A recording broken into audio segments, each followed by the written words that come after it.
Court ने, ठीक है, किस हाई कोर्ट ने हिजाब पहनना इस्लाम में ज़रूरी नहीं है, ठीक है, इस्लाम में जो है ज़रूरी नहीं है, ये फैसला सुनाया है। तो सवाल डायरेक्ट आ सकता है कि हिजाब जो पहनने का वो मामला है कहाँ पे ये आया, ठीक है, ये मामला किस राज्य का रिलेटेड, किस राज्य से रिलेटेड ये जो है मामला सामने आया, वह है कर्नाटक हाई कोर्ट, मीन्स कि कर्नाटक राज्य में। और कर्नाटक हाई कोर्ट ने, ठीक है, ये फैसला सुनाया कि क्या हिजाब पहनना इस्लाम में ज़रूरी हिस्सा नहीं है, ठीक है।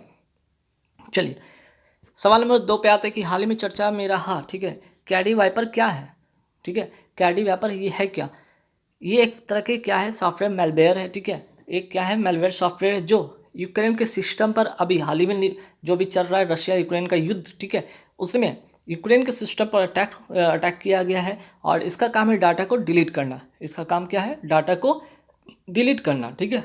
चलिए वर्ल्ड चेस, ठीक है, वर्ल्ड चेस जो ओलंपियाड 2022 कहाँ होगा, ठीक है, वर्ल्ड चेस ओलंपियाड, ठीक है, ओलंपियाड, यहाँ पे स्पेलिंग थोड़ा सा सुधार लीजिएगा, ओलंपियाड, ठीक है, 2022 कहाँ होगा। देखिए पहले ये होने वाला था, जो था ये कहाँ होने वाला था, मॉस्को में होने वाला था, ठीक है, रूस की राजधानी ये मॉस्को में होने वाला था, लेकिन अब इसको रूस यूक्रेन के युद्ध को चलते इसे कहाँ शिफ्ट कर दिया गया है, अब भारत के शहर, जो भारत का राज्य है चेन्नई शहर है, ठीक है, भारत का जो शहर चेन्नई वहाँ पे अब होगा, ठीक। नेक्स्ट सवाल है कि टॉम ऑफ सैंड, ठीक है, टॉम ऑफ सैंड या रेत समाधि उपन्यास की बात करें, इसकी जो लेखिका, ठीक है, इस उपन्यास की लेखिका कौन है, गीतांजलि श्री, ठीक है, गीतांजलि श्री, ध्यान रखिएगा, टॉम ऑफ सैंड उपन्यास की लेखिका हैं, ठीक। चलिए नेक्स्ट सवाल पे आते हैं, ममता बियॉन्ड 2021 पुस्तक के लेखक कौन हैं, जयंत घोषाल। ये सवाल आया भी है पिछले कुछ एग्जाम में जो भी हुए हैं, ठीक है, पीसीएस एग्जाम हो चाहे फिर और भी एग्जाम हुए, उसमें डायरेक्ट के सवाल आए हैं। एम्स में एक जंग लड़ते हुए, ठीक है, क्या एम्स में एक जंग लड़ते हुए, ठीक है, के लेखक, ये पुस्तक है, ये बुक है, ठीक है, ये पुस्तक है, इसके लेखक कौन है, रमेश पोखरियाल निशंक, जो कि पूर्व मानव संसाधन विकास मंत्री रह चुके हैं, ठीक। होम इन द वर्ल्ड पुस्तक के लेखक कौन है, अमर्त्य सेन, ठीक है, अमर्त्य सेन एक महान अर्थशास्त्री, ठीक। चलिए आई एम नो मसीहा पुस्तक के लेखक कौन है, मीना अय्यर, और सोनू सूद के द्वारा सोनू सूद के ऊपर, ठीक है, सोनू सूद के ऊपर लिखी गई ये क्या है, पुस्तक है, ठीक है, सोनू सूद के ऊपर लिखी गई ये पुस्तक है। जब कोरोना के समय इन्होंने, ठीक है, इन्होंने बहुत मदद की है, बहुत वैसे लोगों की मदद की है जो अपने घर नहीं पहुंच पा रहे थे, ठीक है, काफ़ी डिस्टेंस 1200 किलोमीटर की दूरी या 1000 किलोमीटर की दूरी या 1500 किलोमीटर की दूरी, उनके लिए अरेंज करवाया, जाने का, खाने का, पीने का साधन को इन्होंने मदद किया, ठीक। चलिए राष्ट्रीय विज्ञान दिवस कब मनाया जाता है, 28 फरवरी को ये विज्ञान दिवस मनाया जाता है, ठीक है। इसकी शुरुआत होती है 1987 से, इसकी शुरुआत होती है। और ये क्यों मनाया जाता है, जो रमन प्रभाव की खोज के लिए, ठीक है, रमन प्रभाव की खोज के लिए, इसकी खोज किसने किया था, तो सीवी रमन ने इसकी खोज की थी, ठीक है, इसकी खोज किसने किया था, रमन प्रभाव की खोज के लिए तो मनाया ही जाता है, और इसकी खोज सीवी रमन ने की थी। 28 फरवरी को ये विज्ञान दिवस मनाया जाता है। इसकी शुरुआत है 1987 में, और इसी खोज के लिए इनको 1930 में क्या मिला था, इनको 1930 में नोबेल प्राइज़ मिला था। क्या मिला था इनको, नोबेल प्राइज़ मिला था।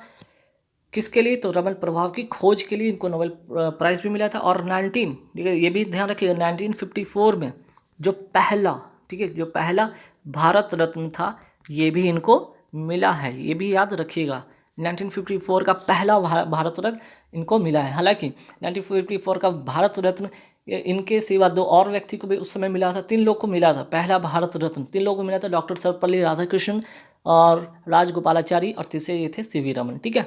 चलिए तो ये महत्वपूर्ण बातें हैं, ध्यान रखिएगा। और यहाँ पे मैंने मेंशन भी किया, जैसे कि देख लीजिए, इनको 1930 में नोबेल पुरस्कार मिला, 1954 में इनको भारत रत्न मिला था। चलिए नेक्स्ट सवाल पे आते हैं 2022 की थीम, ठीक है, 2022 की थीम की मैं बात करूँ किसका, ये विज्ञान दिवस का जो है ना, विज्ञान दिवस का 2022 का जो थीम होगा वो क्या होगा, देख लीजिए।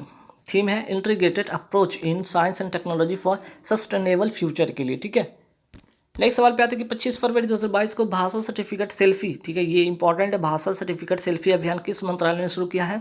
तो शिक्षा मंत्रालय के द्वारा शुरू किया गया। इसके जो शिक्षा मंत्री कौन है? धर्मेंद्र प्रधान है। ठीक, भाषा संगम ऐप में, ठीक है, भाषा संगम जो ऐप लॉन्च हुआ था उसमें 22 भाषाओं के दैनिक जो उपयोग में आने वाले जो वाक्य थे उसमें सिखाया गया था, और उसी को सीखकर सोशल मीडिया अकाउंट पर, जो भी जिनका भी अपना सोशल मीडिया अकाउंट है, उस पर बहुभाषावाद को बढ़ावा देने के लिए, संस्कृति एकता को बढ़ाने के लिए, इसके लिए एक हैशटैग चलाया गया था, हैशटैग भारत। ठीक है, यहाँ पे हैशटैग भाषा सर्टिफिकेट सेल्फी, ठीक, हैशटैग भाषा सर्टिफिकेट सेल्फी पर बल दिया गया। ठीक, याद रखिएगा यहाँ पे। तो भाषा सर्टिफिकेट सेल्फी किस मंत्रालय के द्वारा? तो शिक्षा मंत्रालय के द्वारा किया गया। और किस लिए? तो भाषा को बढ़ावा देने के लिए, संस्कृति एकता को बढ़ावा देने के लिए। ठीक है, चलिए बात यहाँ पे करेंगे अंतर्राष्ट्रीय मातृभाषा दिवस कब मनाया जाता है? ये मनाया जाता है 21 फरवरी को अंतर्राष्ट्रीय मातृभाषा दिवस मनाया जाता है। आइए, कोवैक्सीन क्या है? आप सभी को पता है कोवैक्सीन है क्या? नहीं पता तो जानिए। कोवैक्सीन भारत बायोटेक जो कंपनी है हैदराबाद की, इसके द्वारा विकसित किया गया। क्या था? एक वैक्सीन था कोविड-19 से लड़ने के लिए। ठीक है, कोविड-19 से लड़ने का एक वैक्सीन। प्रोजेक्ट उड़ान है क्या? ठीक है, प्रोजेक्ट उड़ान की अगर बात करें, इसका संबंध किससे है? तो भाषा जो अवरोध को समाप्त करना, IIT बॉम्बे ने इसको शुरू किया। ठीक है, जो IIT में भाषा का अवरोध हो गया, जैसे कि इंग्लिश हिंदी का यहाँ पे जो हो रहा था कि भाई इंग्लिश और हिंदी को लेकर काफ़ी सारी चीज़ें यहाँ पे मीन्स के डिफरेंसेस जो क्रिएट हुई थी, ठीक, उसको क्या किया गया? प्रोजेक्ट उड़ान के माध्यम से इसको समाप्त किया जाएगा। ठीक है, ताकि वहाँ पे किसी भी भाषा में क्या हो, इसमें जो है जो भी आप इसमें इसकी जो पढ़ाई होती है, इंजीनियरिंग की जो पढ़ाई होती है, जिसमें कि इंग्लिश हिंदी और बाकी सब भाषाओं को लेकर दिक्कतें आती हैं, उनको यहाँ पे सॉर्ट आउट किया जाएगा। ठीक है, चलिए फरवरी 2022 में जारी अंतर्राष्ट्रीय बौद्धिक संपदा सूचकांक 2022 में मोस्ट इंपॉर्टेंट छपने वाला सवाल, फरवरी 2022 में अंतर्राष्ट्रीय बौद्धिक संपदा सूचकांक, ठीक है, यानी कि इंटरनेशनल इंटेलेक्चुअल प्रॉपर्टी इंडेक्स 2022 में भारत को कौन सा स्थान मिला है? 43 स्थान मिला है, जिसमें पहले स्थान पर है अमेरिका। ठीक है, टोटल 55 में भारत को कौन सा स्थान मिला है? 43, अमेरिका को मिला पहला स्थान। और ये कौन जारी करता है? ठीक है, ये जो है सूचकांक जारी कौन करता है? US चैम्बर्स ऑफ कॉमर्स के द्वारा इसको जारी किया जाता है। अगर मैं बात करूँ सबसे अंतिम में कौन है, सबसे लास्ट स्थान पे कौन रहा? तो ध्यान रखिएगा, वेनेजुएला। ठीक है, वेनेजुएला सबसे लास्ट स्थान पर रहा है। ठीक है, वेनेजुएला। ठीक, और वेनेजुएला में एक यहाँ से 2 बातें और याद रखिएगा।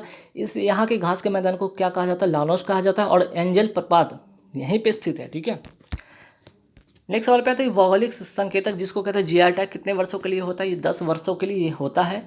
ठीक है, वही बात करते हैं पेटेंट कितने वर्षों के लिए होता है? 20 वर्षों के लिए होता है। एक्चुअली में बौद्धिक संपदा की सुरक्षा किसी अवधि के लिए किसी आविष्कार को उपयोग करने, बेचने या निर्माण करने के लिए किसी को विशेष अधिकार प्रदान करना, ये पेटेंट कहलाता है। ठीक है, पेटेंट क्या है? तो बौद्धिक संपदा की सुरक्षा किसी अवधि के लिए किसी आविष्कार का उपयोग करने, बेचने या निर्माण करने के लिए किसी को विशेष अधिकार प्रदान करना। ठीक है, चलिए नेक्स्ट सवाल पे आते हैं भ्रष्टाचार धारणा सूचकांक। ठीक है, भ्रष्टाचार धारणा सूचकांक 2021 में भारत की कौन सी रैंक रही है? तो 85 रैंक रही है इसमें। और इसे किसके द्वारा जारी किया जाता है? इसे ट्रांसपेरेंसी इंटरनेशनल के द्वारा जारी किया जाता है। ठीक है, देखिए मोस्ट इंपॉर्टेंट छपने वाला सवाल कि ग्लोबल डिजिटल स्किल इंडेक्स 2022 में, ठीक है, ग्लोबल डिजिटल स्किल इंडेक्स 2022 में भारत की कौन सी रैंक रही है? पहले स्थान पर ये रही है। ठीक, नेक्स्ट सवाल पे आते हैं कोविड-19 हेतु भारत का पहला स्वदेशी, ठीक है, पहला भी और स्वदेशी रूप से विकसित रिसेप्टर बाइंडिंग डोमेन, ठीक है, RBD प्रोटीन सब यूनिट वैक्सीन कौन सा है? तो कोर्बेवैक्स। ठीक है, यहाँ पे इंग्लिश में मैं लिख देता हूँ कोर्बे। ठीक है, कोर्बेवैक्स, कोर्बे यहाँ पे ठीक से कर लीजिएगा, कोर्बेवैक्स TM। ठीक है, ये इसका वैक्सीन का नाम है। देखिए एक्चुअली में है क्या, सबसे इंपॉर्टेंट कि हैदराबाद की कंपनी है। ठीक है, पहली स्वदेशी वैक्सीन है, बायोलॉजिकल कंपनी ने इसे तैयार किया गया है। 28 दिनों में, आज 28 दिनों में 2 खुराक इसमें लगेगी, 12 से 18 वर्ष के लिए है। ठीक है, और इसमें जो यहाँ पे जो कोरोना वायरस का आप देख रहे थे, ये कोरोना वायरस का ये जो क्या है यहाँ पे रिसेप्टर जो था, ठीक है, इसी को, ठीक है, अगर इसी से क्या हो रहा था, वायरस क्या हो रहा था, शरीर में प्रवेश करता था, यहीं से वायरस शरीर में किसी को भी इन्फेक्ट कर रहा था, अगर इसी को यहाँ पे क्या करेगा, इसको समाप्त करेगा, ठीक है। तो ई बायोलॉजिकल कंपनी, भारत की ई बायोलॉजिकल कंपनी, हैदराबाद की कंपनी, पहली स्वदेशी वैक्सीन 28 दिनों के लिए 2 खुराक वाली 12 से 18 वर्ष के लिए, ठीक, ध्यान रखिएगा। चलिए, कोवैक्सीन की अगर मैं बात करूँ, कोवैक्सीन किसने बनाया, भारत बायोटेक हैदराबाद के द्वारा विकसित किया गया वैक्सीन है, ध्यान रखिएगा। कोविडशील्ड, ठीक है, ये भी 2 डोज वाली है, ठीक है, ये भी 2 डोज वाली है। और कोविडशील्ड की बात करें, ये भी 2 डोज वाली है। कोविडशील्ड किसने तैयार किया, serum institute of India Pune के द्वारा इसे विकसित किया गया, ठीक है। चलिए, जैकब डी की मैं बात करता हूँ। जैकब डी वैक्सीन है क्या, तो ये वैक्सीन कैसी वैक्सीन थी, तो पहली डीएनए आधारित वैक्सीन, 3 डोज वाली वैक्सीन, कौन सी कंपनी, जायडस कैडिला कंपनी ने इसे विकसित किया था, ठीक है। बहुत इंपॉर्टेंट क्वेश्चन है, नेक्स्ट एग्जाम में छपेगा। आइए बात करते हैं ओमिक्रॉन। ओमिक्रॉन क्या था, कोविड-19 का एक नया वेरिएंट था, ठीक है, न्यू वेरिएंट था, जिसका नाम था V.1.1.529, ठीक है। ये आया कहाँ से था, तो साउथ अफ्रीका से ये आया था, साउथ अफ्रीका से ये आया था। अगर वायरस का नाम क्या था, SARS-CoV-2, ठीक, ये भी ध्यान रखिएगा। देखिए यहाँ पे मैंने लिख दिया था, साउथ अफ्रीका से भारत में आया था ये वायरस ओमिक्रॉन, जो काफ़ी चर्चे में भी रहा था।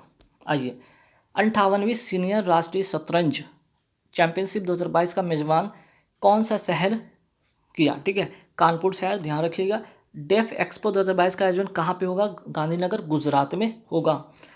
आर प्रज्ञानंद का संबंध किस खेल से, देखिए, रमेश बाबू प्रज्ञानंद का संबंध जो है वो शतरंज से इनका संबंध है। और इन्होंने एक बात ध्यान रखें, इन्होंने क्या किया था, इन्होंने वर्ल्ड नंबर 1 चेस खिलाड़ी कार्लसन को हराया, ठीक है, ये भी याद रखिए। और कार्लसन कहाँ के रहने वाले हैं, नॉर्वे के रहने वाले थे, ठीक है।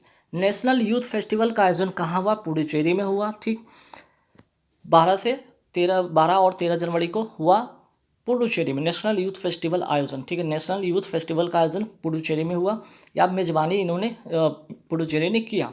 इंटरनेशनल चेस डे कब मनाया जाता है, 20 जुलाई को मनाया जाता है। चलिए, भारत के पहले पुरुष शतरंज खिलाड़ी कौन थे, विश्वनाथ आनंद, इनकी पुस्तक का नाम क्या था, माइंड मास्टर, ठीक है, माइंड मास्टर। और इनको पहला, ठीक है, 1991-92 का जो पहला राजीव गांधी, ठीक है, फर्स्ट राजीव गांधी खेल रत्न पुरस्कार से इनको सम्मानित किया जा चुका है, विश्वनाथ आनंद को, ठीक है। और किस चीज़ के खिलाड़ी थे, आपको पता है कि चेस यानी कि शतरंज के खिलाड़ी हैं, ठीक। चलिए, अगर मैं बात करूं यहाँ पे कि भारत की पहली महिला शतरंज खिलाड़ी या चेस खिलाड़ी कौन है, तो विजय लक्ष्मी, ठीक है, विजय लक्ष्मी ये पहली भारतीय महिला शतरंज खिलाड़ी हैं। अगर मैं बात करूँ त्यौहार से, एक बात यहाँ पे आती है सामने, जो कि अक्सर एग्जाम में पूछा भी जाता है, नुआखाई त्यौहार, धनु यात्रा, रज पर्व, ये कहाँ का त्यौहार है, ये उड़ीसा का त्यौहार है, ठीक है। और उड़ीसा के सीएम वर्तमान में कौन है, नवीन पटनायक, ठीक। चलिए, भारतीय रेलवे का पहला सोलर पावर प्लांट, ठीक है, पहला जब भी आए इंपॉर्टेंट हो जाता है कि भारतीय रेलवे का पहला सोलर पावर प्लांट जो सीधे ट्रैक्शन पावर को फीड करता है, कहाँ स्थापित किया गया है, बीना मध्य प्रदेश में, ठीक है, बीना मध्य प्रदेश में इसको फिट किया गया है, ठीक है, फीड प्रदान करता है, ये स्थापित किया गया है बीना मध्य प्रदेश में, ठीक है। पश्चिमी मध्य रेलवे का एक हिस्सा है बीना, ठीक है। और अगर मैं बात करूँ, ये क्या करता है, जो बैटरी में के अंदर होता है डायरेक्ट करंट, उसको क्या करता है, इसी में कन्वर्ट करेगा, और BHEL की सहायता से, ठीक है, BHEL Bharat heavy electric limited की सहायता से इसे स्थापित किया गया है। इसका उद्देश्य क्या है, शून्य कार्बन उत्सर्जन करना, शून्य कार्बन उत्सर्जन करना। और भारत का लक्ष्य क्या है शून्य कार्बन उत्सर्जन का, 2070, ठीक है, 2070 तक क्या करना है, भारत को शून्य कार्बन उत्सर्जन बनाना है, ठीक। चलिए, रेलवे के द्वारा पहली कुश्ती अकादमी कहाँ स्थापित होगी, किशनगंज, कहाँ, नई दिल्ली, ठीक है, किशनगंज दिल्ली, ध्यान रखिएगा, किशनगंज क्या, दिल्ली। नेक्स्ट सवाल पे कि किस देश ने कृत्रिम सूर्य तैयार किया है, तो वो देश है चाइना ने एक अपना कृत्रिम जो है सूर्य तैयार किया गया है, और उस प्रोजेक्ट का नाम है ईस्ट का जो जो अक्षर है ये किसको रिप्रेजेंट करेगा, वो टोकामैक मशीन, जहाँ पे इतने जो 70 मिलियन जो डिग्री सेल्सियस का जो हीट टेम्परेचर क्रिएट किया गया था, और इसे क्रिएट करके जो है कि क्या, जो आर्टिफिशियल सन को तैयार किया गया था, वो मशीन का नाम है टोकामैक मशीन। अगर मैं बात करूँ 10 रुपये के नोट पर किसका चित्र अंकित होता है, तो कोणार्क का सूर्य मंदिर जो है ना, कोणार्क का सूर्य मंदिर है, उसी का जो चित्र है इस पे अंकित है। और ये कोणार्क का सूर्य मंदिर ये है कहाँ, उड़ीसा में। ठीक है, चलिए। तो कोणार्क जो टेम्पल है, ठीक है, कोणार्क सन टेम्पल जो है 100% भारत का पहला टेम्पल जो 100% सौर ऊर्जा से संचालित होने वाला है। इसे ब्लैक पैगोडा भी कहा जाता है। गंग वंश के संस्थापक नरसिंह देव वर्मन है, ठीक है, नरसिंह देव वर्मन प्रथम ने इसे बनवाया था। ठीक, हाल ही में धर्म गार्जियन अभ्यास, कौन सा धर्म गार्जियन अभ्यास किसके बीच में हुआ, भारत और जापान के बीच में हुआ, कहाँ, कर्नाटक में। ये इन्हीं दोनों के बीच एक और अभ्यास होता है जिसका नाम है सीनु मैत्री अभ्यास। ठीक, नेक्स्ट सवाल पे आते हैं कि अब देखिए यहाँ पे टोक्यो ओलंपिक के बारे में बात कर लेते हैं, एक नज़र फटाफट देखते हैं। पहला यहाँ पे होगा कि टोक्यो ओलंपिक 2020 का ये कौन सा संस्करण था, 32वां संस्करण था। इसका जो शुभंकर का नाम था मिराई तोबा। थीम सॉन्ग थी क्या, लक्ष्य तेरा सामने है, गायक किसने, मोहित चौहान ने। वही अगर मैं बात करूँ यहाँ पे, ठीक है, ये तो हो गया। अब मैं बात करता हूँ इसमें भारत की रैंक, बहुत इंपॉर्टेंट क्वेश्चन। टोक्यो ओलंपिक 2020 में भारत की कौन सी रैंक रही है, 48 रैंक रही। इसमें टोटल 7 मेडल भारत ने जीते, 1 गोल्ड, 2 सिल्वर और 4 रजत, कुल मिला के 7 मेडल जीता गया। अब बात करते हैं टोक्यो पैरालंपिक 2020 का। ये कौन सा संस्करण था, ये 16वां संस्करण था। शुभंकर का नाम समेटी। थीम सॉन्ग थी तू कर दे कमाल, गायक किसने, संजू सिंह ने गाया। इसमें भारत की रैंक रही 24वां। ठीक है, 50% इसका आधा देख रहे हैं ना, टोक्यो ओलंपिक का। ठीक, अगर बात करें संस्करण भी आधा इसका हो गया, रैंक भी इसका आधा हो गया। ऐसा ट्रिक याद कर सकते हैं इसको। इसमें टोटल भारत ने 19 मेडल जीते हैं, जिसमें 5 गोल्ड, 8 सिल्वर, 6 रजत। ठीक, चलिए नेक्स्ट सवाल में आते हैं कि हाल ही में नेताजी अवार्ड 2022 किसे दिया गया, शिंजो अबे। ये शिंजो अबे कौन थे, तो पूर्व जापान के, ठीक है, जापान के पीएम थे। ठीक है, पूर्व जापान के क्या थे, ये पीएम थे। जापान के वर्तमान प्रधानमंत्री कौन है, फूमियो किशिडो। ठीक, यूक्रेन से। ठीक है, अभी हाल ही में जो रशिया यूक्रेन में जो युद्ध हुआ, जिसमें कि यूक्रेन में फंसे भारतीय जो नागरिक थे, भारतीय जो छात्र थे, उनको वापसी के लिए भारत सरकार ने कौन सा ऑपरेशन शुरू किया, तो ऑपरेशन गंगा के तहत उन लोगों को भारत वापस लाया गया। ठीक है, इसी तरह का एक ऑपरेशन और भी चला गया था जब अफगानिस्तान पर तालिबान ने आक्रमण किया था हाल ही में। ठीक है, और वहाँ फंसे भारतीयों को लाने के लिए एक ऑपरेशन चलाया गया था, नाम था ऑपरेशन देवनी शक्ति। ठीक है, अफगानिस्तान में फंसे जो भारतीय उनको निकाल के सुरक्षित लाना अपने वतन। फरवरी 2022 में मनरेगा के लिए जो लोकपाल ऐप, ठीक है, फरवरी 2022 में मनरेगा के लिए लोकपाल ऐप जिससे कहा गया ओम्बड्स पर्सन। ठीक है, ओम्बड्स पर्सन ऐप को किसने लॉन्च किया, गिरिराज सिंह ने लॉन्च किया, ग्रामीण विकास एवं पंचायती राज मंत्री हैं। ठीक है, ये ध्यान रखिएगा, सवाल यहाँ से बन सकता है, लोकपाल ऐप। ठीक, चलिए अगर यहाँ से अगर कुछ और बातें अगर मैं यहाँ पे जानेंगे, उसके बारे में जानेंगे कि मनरेगा को लेकर कुछ बातें हैं जो कि आगे भी देखेंगे। ठीक है, जैसे मनरेगा की अगर मैं बात कर लेता हूँ, चलिए यहाँ पे मैं बात कर लेता हूँ महात्मा गांधी जो national rural employment guarantee act. ठीक है, अगर मैं बात करूँ यहाँ पे ये आया कब, 2005 में आया। ठीक है, ये आया कब, 2005 में आया। ठीक है, मनरेगा कहाँ गई है, मनरेगा। ठीक है, इसके बारे में चलिए यहाँ पे कुछ बातें करते हैं। ये अधिनियम कब का है, 2005 का ये अधिनियम है। लागू कब से होता है, 2006 से ये लागू होता है, 2006 से लागू होता है। ठीक है, अच्छा, मनरेगा जो नाम कब पड़ा, मनरेगा नाम पड़ा इसका 2 अक्टूबर 2009 में। इसका क्या नाम कर दिया गया, मनरेगा। पहले नरेगा था, मनरेगा हुआ। इसमें 100 दिन की, ठीक है, 100 दिन की रोजगार की इसमें गारंटी दी गई है। ठीक, कुछ राज्य सरकार ने इसके अपने मुताबिक इसको बढ़ाया भी है, जैसे कि राजस्थान सरकार ने 125 दिन किया है। ठीक है, चलिए, लेकिन सेंट्रल में 100 दिन की रोजगार देने की गारंटी है। चलिए, फरवरी 2022 में, अच्छा ये हो गया। हाँ, किसान मोबाइल ऐप को किसने लॉन्च किया, IIT रुड़की, कहाँ, उत्तराखंड में। ठीक है, IIT रुड़की उत्तराखंड में। ठीक, अगर मैं बात करूँ किस लिए, तो किसानों को मौसम संबंधी जानकारी देने के लिए। चलिए नरेगा की बात कर लेते हैं। यहाँ पे नरेगा अधिनियम कब का है, 2005 का अधिनियम है, लागू हुआ 2 फरवरी 2006 2 फरवरी 2006 से ये लागू हुआ। मनरेगा का नाम कब हुआ, 2 अक्टूबर 2009 को, 9 से इसका नाम मनरेगा हुआ। 100 दिन की रोजगार सुविधा दी जाती है इसमें। चलिए, भारत के पहले लोक यहाँ पे लोकसभा ने लोकपाल कौन थे, ठीक है, इसको थोड़ा ठीक कीजिएगा। भारत के पहले लोकपाल कौन थे? पिनाकी चंद्र घोष, ठीक है, पीसी घोष या पिनाकी चंद्र घोष कह सकते हैं। चर्चा में रहा स्विफ्ट, ये है क्या? ये ग्लोबल पेमेंट सिस्टम है। बेल्जियम से इसका संचालन होता है, ठीक है। स्विफ्ट का संचालन कहाँ से होता है? बेल्जियम से होता है। ये ग्लोबल पेमेंट सिस्टम है, ठीक, जो कि दो देश के बीच में क्या होता है? ग्लोबल बैंकिंग जो मैसेज का प्रदान किया जाता है, जहाँ जब पैसे ट्रांसफर होती है, ठीक है। चलिए एक सवाल पे आते हैं कि वर्ल्ड टेस्ट चैंपियनशिप 2021 का विजेता कौन बना? न्यूजीलैंड ने बना। किसको हराकर? भारत को हराकर, ठीक है, ध्यान रखिएगा, भारत को हराकर न्यूजीलैंड इसमें जीता।